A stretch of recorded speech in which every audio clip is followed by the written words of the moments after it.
Eu falo muito disso, é uma das coisas que a gente mais fala. Que o maior problema, assim, a gente fala, qual é o maior problema da democracia brasileira? Os petistas vão falar que é o dinheiro do lá. O Bolsonaro vai falar que é o Xandão. Cara, tem um outro problema, que esse é o maior de todos, que é a compra de votos. A base da democracia é a compra de votos. Se você for pra São Paulo é uma cidade, uma capital, boa parte do voto na periferia é compra de votos. Se eu for pra Vinhedo, que é a cidade que meus pais moram, uma cidade com o IDH de Vinhedo é igual da Itália. Caraca. Dito isto, boa parte dos votos são comprados. Americana, IDH alto, voto comprado. Agora, se eu for pra um sertão, se eu for pra uma cidade pequena no interior do Nordeste, interior de Minas, 60, 70% dos votos são comprados. Sim. Comprados. Que povo é esse que transaciona o voto e que depois diz que vive uma democracia? Não tem democracia no Brasil. Não, isso sem dúvida. Esse é de longe o maior problema. Você fala assim, pra que serve o orçamento secreto? Pra que serve os grandes esquemas de superfaturamento e corrupção e os pequenos esquemas? São pra sustentar essa estrutura. E conforme a gente foi entrando na política, a gente foi descobrindo isso. E todo mundo fica, não, vamos punir os políticos, vamos, mas... E a pessoa que tá toda eleição vendendo voto? Sim. São milhões de brasileiros. Assim, vamos botar aí, no mínimo, 1 ou 2 dezenas de milhões de brasileiros que vendem o voto. E eu não tô falando assim, vende pelo Bolsa Família. Vamos falar que é uma coisa mais etérea. Não, eu sou falando do cara que chega político oferece, vou te dar um saco de cimento e tal, manda aí uma grana pra tua família, vai votar em mim, sabe onde é a sessão eleitoral, onde eles votam, já faz o cálculo de quantos votos vai ter na sessão eleitoral e acompanha ali. Os caras... Isso sim, pra gente entender. Isso é a base daquilo que a gente chama de democracia. Ninguém fala nada. Não, democracia no Brasil não existe, mas uma coisa que a gente faz, o brasileiro faz, e eu já fiz isso também, tá? É colocar o brasileiro como um povo desonesto. E o brasileiro, como povo, ele não é desonesto. O brasileiro não é que o brasileiro, ele não é. Só que a gente tá vivendo numa cultura que, assim, o cara ele tá vendo todo mundo levar vantagem. Então, ele levar vantagem é um jeito na cabeça dele de ele tá no jogo, de ele não estar sendo lesado. Você entende? Ele não tá levando a vantagem por muito, é o normal. É um jeito, ele entrar no jogo, é um jeito de ele não estar sendo lesado. Por que eu tô falando que é assim? Eu conheço muitos brasileiros que foram morar no Japão, muitos até voltaram, por exemplo, outros que foram morar na Inglaterra. Na Inglaterra até eu vi, isso é excepcional. O cara ele vem aqui, ele dirige mal, ele fura farol vermelho, ele faz tudo. Chega lá, ele para em toda a faixa de pedestre. Então o brasileiro se adapta muito rapidamente à cultura. E a cultura brasileira é essa, de levar vantagem. Se você tem uma nova Constituição, se você ataca principalmente o ensino, você muda o sistema de ensino no Brasil, você cria uma nova cultura, o brasileiro se adapta muito rápido. Ele vira outro brasileiro. Muita gente não vai acreditar. E o cara que ele não segue essa regra, e eu tô desde 2006 no YouTube, tem quase 10 mil vídeos meus na internet falando, então é só ver se eu mudei alguma coisa. Hoje eu postei um vídeo no Twitter, que é um pedaço de uma série, um filme, não sei o que é, e ele é um policial, é um cara, um rapaz negro que é um policial. Ele tá com a arma aqui, e aí eles param o cara tá com dinheiro de tráfico, qualquer coisa, e o cara pega e fala assim, olha, se a gente for dividir aqui igualmente, é 3 mil reais pra cada um. O comandante fala. E o cara fala assim, o policial fala, de maneira nenhuma. Tá? Ele fala, de maneira nenhuma. E aí o cara fala, se a gente levar isso pra delegacia, esse dinheiro vai sumir. Nós vamos dividir entre a gente. E ele fala, de maneira nenhuma. E aí o comandante fala pra ele assim, mas o que é? Você vale então, hein? Você vai querer trocar tiro? Ele fala, se precisar, eu vou.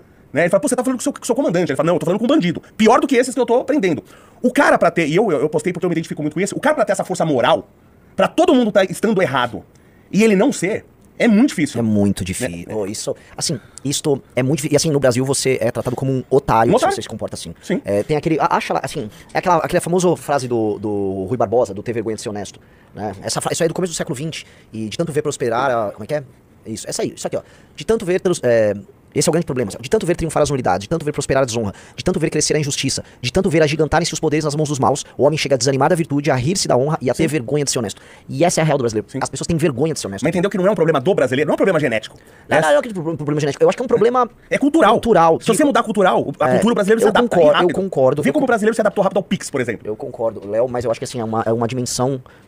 civilizacional essa transformação cultural. Sim, o que é preciso fazer, parece fácil. Civilizacional. O que é preciso fazer pra isso acontecer é grandioso. É muito grandioso. É você mudar a Constituição. Sim. É você trabalhar em cima das escolas, mudar o sistema de ensino nesse país e a mentalidade do ensino. Pô, passei por um prédio esses dias em São Paulo gigantesco. Né? É normal, você passa ali por São Paulo, a Avenida Tiradentes e tal, você vê muito disso. Umas pinturas gigantescas em laterais de prédio. Tem uma pintura lá do Paulo Freire, gigantesca.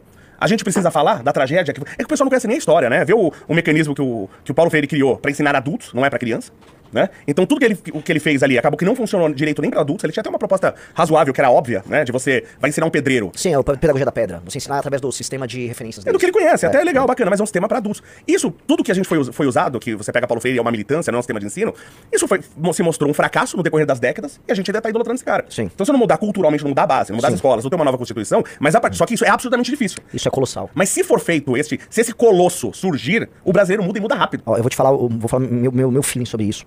Porque eu entendo, é uma dimensão civilizacional que a gente precisa fazer, que é, nós temos que desmontar um tipo de sociedade baseada na desconfiança, falei há pouco meu primo primeiro, no ri-ri, levei vantagem, num quase niilismo, em que as pessoas acham que tudo é uma esculhambação e tudo precisa ser uma esculhambação, num hedonismo que resulta disso, que funciona da seguinte maneira: já que eu não posso esperar muito de nada, deixa eu fluir meus prazeres aqui, deixa eu curtir a vida. Que essa coisa do brasileiro, você já ouviu falar da armadilha da renda média que os países passam? A gente tá desenvolvendo uma tese, lá na Valete, inclusive, que a gente tá chamando de armadilha da renda baixa no Brasil. O Brasil chegou numa armadilha de renda baixa, em que as pessoas aceitam estar, vamos dizer, em uma posição de renda baixa e encontram razões para ser feliz dentro dessa lógica, o que é uma insanidade. E aí tem estudos sobre isso, ó, o Luiz Lima, ele escreve para Valete, ele fez um estudo sobre o centrão e compra de voto gigantesco, que também a gente publicou. O Luiz tá trabalhando com Orlando nisso. E por que isso é interessante? Porque a gente chegou num tipo de modelo de sociedade em que nem que a mediocridade foi aceita, a ruindade por simples foi aceita, foi normalizada, e qualquer combate a isso é demonizado. Então, como a gente inverte, eu acho, e aí eu acho assim, do ponto de vista coletivo, nós precisamos de um grande trauma. O que seria uma trauma? Eu acho que a gente precisa de uma guerra. E aí é muito complicado falar isso, mas assim, nós precisamos de uma guerra, e pra mim a guerra é a guerra contra o tráfico. É a guerra de retomada territorial. E é guerra mesmo. E eu acho que todo trauma envolve dor, envolve morte, envolve sangue. Igual foi a Guerra Civil Americana. A Guerra Civil Americana foi uma guerra definidora da natureza americana. Aí eu te pergunto, foi melhor a guerra ou vocês preferiam que a escravidão continuasse até hoje? Pois é.